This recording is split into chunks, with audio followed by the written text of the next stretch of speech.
Cowabunga dudes and dudettes, this is Anthony, aka BatBomb82, and today I'll be doing a review of the TMNT Ultimates Mondo Gecko. Now, as you can see, the figure comes with a standard box with that green slipcover with a really cool sewer lid-like image of Mondo Gecko. And if we remove the slipcover, we can see that the figure is showcased in the standard Ultimates window box packaging, with that same green brick-like motif that we see across the line. And if we turn the box around, more of that green brick-like pattern with some really cool graffiti, and if we take a closer look, a short bio for Mondo Gecko. So with the box out of the way, let's go ahead and crack this figure open and let him breathe.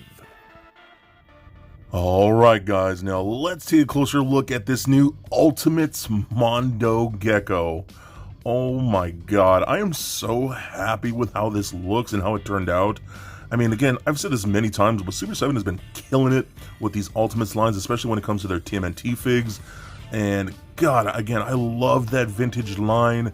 It is my all-time favorite toy line. And just seeing it updated from Super7, I mean, I've been so in love with like every figure that's come out. And Mondo Gecko was just like a very special toy to me. He's like a very kind of a fan favorite, you know what I mean? And I always thought he was super cool. He's a skateboarding lizard dude, which I always thought was pretty rad. And man, this looks killer, dude. I freaking love this. So that face sculpt looks fantastic. I love the glossiness of the teeth and things like the braces. All look great. Even the glossiness of like the eyes looks really good. I love the tongue sticking out the side, very much like the vintage figure. The little curl of the hair coming down like that. The eyes are big and huge. I dig that a lot. The chest right there has his shirt with that skull and crossbones thing, but with the skateboard as one of the bones, with that little cyclops eye coming out. I think that's really cool too. Man, the bumps of the skin look really good. His little spikes going down his arm. The one glove in the red looks really good too. Even his claws are painted. Again, just like the vintage figure. The vintage figure actually had a lot of good amount of paint on it. There's even a dark wash you can see on the skin. That looks really good too. The shorts, the little skull knee pad right here, the little spike knee pad, that is unpainted on the vintage figure. And it is a little more softer plastic, so that's good. It will poke you, but again, since it's that softer plastic, it's not gonna like stab you and make you bleed or nothing, but I love this. And he apparently has like some red shell toe Adidas high tops, so that's really cool. But even like the laces and the buckles are painted. That's the thing I love about what Super7 is doing when it comes to these figures. They don't hold back when it comes to paint apps. The tail looks awesome. You even got the roller skate back there looking really good. Again, fully painted on the vintage figure. It is not painted. So actually, I'm going to bring in a little quick comparison right here because I have the vintage Mondo Gecko, and it is just crazy seeing these updated. I had so much fun with this toy as a kid. He was one of my favorites, and then seeing him like this, dang, that is one sexy figure. I love this. But you can see the differences right here. I also noticed, like on the arm of the vintage figure, the spikes were purple, but on this newer one, they're blue. So I don't know, it really depends if you are super, anal about the accuracy of the vintage paint. Well, I actually prefer the blue here. It makes more sense since he already had like these blue scales on his arms, like on his tail and things like that. The purple just looks like it blends too much with the elbow pad, so I like the differentiation of the blue. Then he actually has the blue belly painted, with the exception of like the vintage figure like that. And then the eyes. That's one thing I noticed like right away. The vintage figure had those like blue irises in the eyes, where this one has that more, I don't know, cat eye, we'll call it. It looks like the Eye of Thundera, basically. So I don't know. Again, I actually prefer this. This makes him look like he's a little tweaked out, I'm not gonna lie. So I love it, don't get me wrong. But I do prefer this right here. But it looks so good to see the update again. You can see where the paint wasn't on the vintage figure for that knee pad. Same thing with the roller skates. So very cool, man. And then this one actually has a more of a sticker for that logo on the chest, where this one is actually like tampoed on and painted on. So I love this, man. What a gorgeous, fun-looking toy. I always love this one. The colors were always so cool to me. He's just so badass, man. I love Mondo Gecko. So moving on to the accessories now. We don't get a lot with Mondo Gecko because we really don't need a lot, to be very honest. So we got a ton of interchangeable hands. You got like more kind of like loose gripping hands. You got more like tighter gripping hands. You got one for each side because he only does have the one gloved hand. You have these more like open palm hands for like stylized skateboarding poses, which are great, and you'll see these used on later on. But I also really love this hand right here, like this. I'm gonna pop this off and then pop this on like that. His little hand where he's like throwing the shotgun, like totally gnarls, dude. Like I freaking love that. So that's a great hand. He's going on the shelf with that particular hand. And one thing I noticed too, these hands are easily some of the best like experience that I've had with interchanging parts. Some of the hands on the other figures can be a little too tight or maybe even a little too loose. These are perfect. I love how they did that. Same thing when it comes to his interchangeable head.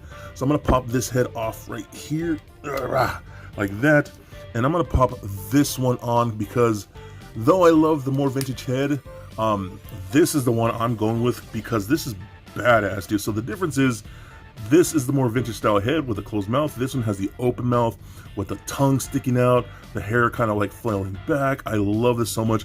And what I do like is that the tooth is missing right there, which is how he's able to stick his tongue out the side of his mouth like that, like the vintage toy.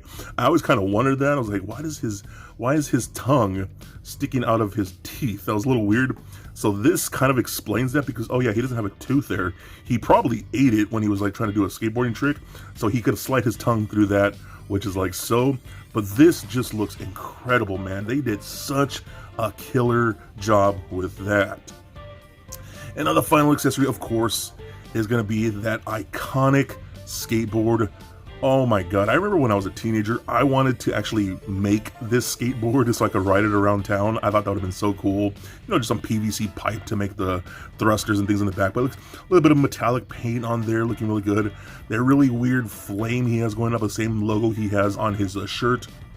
You've got these really nice wheels sculpted on the bottom, even some of that metallic blue on the bottom too. And these actually do spin because that has an actual metal bar right there, looking really good. And I'll go ahead and bring in the vintage skateboard, and you can see the size difference. The vintage one did come a little more to the point, so this is a little more rounded. And I kind of do wish the colors leaned a little more towards this green. This has more of a blue hue, but you can see what they're going for. They totally updated this logo right here. Didn't just copy and paste the vintage one.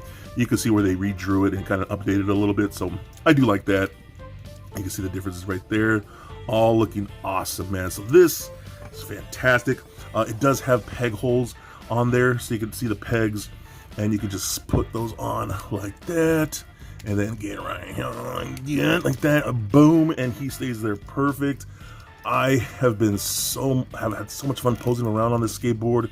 I mean, it's so cool, dude. I love how this guy turned out. He's just so fun. So moving on to the articulation now. The head is on a ball joint, rolls around very nicely, does turn left and right, up and down a tiny bit, a little head wobbling. Arms and go full 360, up and out to the side, about that much. We got a single bend at the elbow, as well as rotation at the elbow. We got rotation at the wrist, as well as a hinge at the wrist. We do get a waist swivel. It almost feels like it's on a ball peg. No, it just feels like it's more like a waist swivel. So no ab crunch. I wish there was an ab crunch in there. This midsection does feel separate from the actual shirt area. You can kind of see where it's its own piece, but it's not rotating on its own, so I'm not sure if it's supposed to or not. But the hip joints can kick forward, up and out that far. That's pretty good. Back about that much. Splits out really far. Rotation in that upper thigh. We got a single bend at the knee here, which bends about right, yeah. So that's pretty good. We also can rotate at that knee. Ankles can go up and down, rotate a little bit, and then pretty sweet ankle rockers. I wish it was a little better, but because of the high tops, they're a little hindered, but it still works pretty good for what you want to do. As well as the tail on the back, you can rotate it around. It is on a ball peg, so it kind of moves around a little bit, as well as a separate little cut right in there to get a little more articulation. Kind of wish this was a bendy wire, but I'm still cool with this. That actually is more articulated than the vintage one with that little piece right there. So overall, oh my god, dude, I'm so happy to have Mondo Gecko in the Ultimates line. He was always just such a unique character. He was so fun. I am just very pleased with how this turned out. The colors were always really cool to me. He was such a, just, again, a fun toy. I think they did a great job with updating him for this line. Super happy to put him on the shelf because he is definitely a must-get. So for a quick size comparison, here he is standing next to a Marvel Legends Deadpool and Mayfix Batman figure. Also for comparison, here he is standing next to the vintage Mondo Gecko from Playmates. And for even more comparison, here he is standing next to the Super7 Ultimates Donatello and Muckman from this wave that I've already previously reviewed. And just for fun, here he is with little Lego Bat Bomb. So there it is, guys, my review of the Ultimates Mondo Gecko.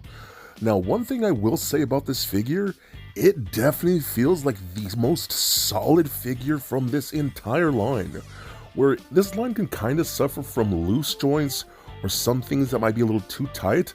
This guy feels perfect in a lot of those ways. He doesn't feel a little too loosey-goosey. Things actually move and bend fairly fluidly. Interchanging parts is pretty nice and simple and feels really tight in the right ways, and I actually really appreciate them. He feels like a solid action figure, and again, that can be hit or miss with this line, but he definitely feels like he's one of the best. I love the paint apps. His colors were always so unique and vibrant, and I love what Super7 did with this updated version. He just looks so beautiful. The colors are just captivating. The articulation works very well, especially when you want to get those more dynamic skateboarding poses. Is just so cool to me. I do love his big board. I think is awesome. I love the new head sculpt with the open mouth and the hair flying back. I mean, that's really cool, man. He is such a great figure, and again, I know he was one of those fan favorites. I think Super7 has done an amazing job with updating such a great and iconic vintage action figure. So be excellent to each other, and stay nerdy, my friends. Peace.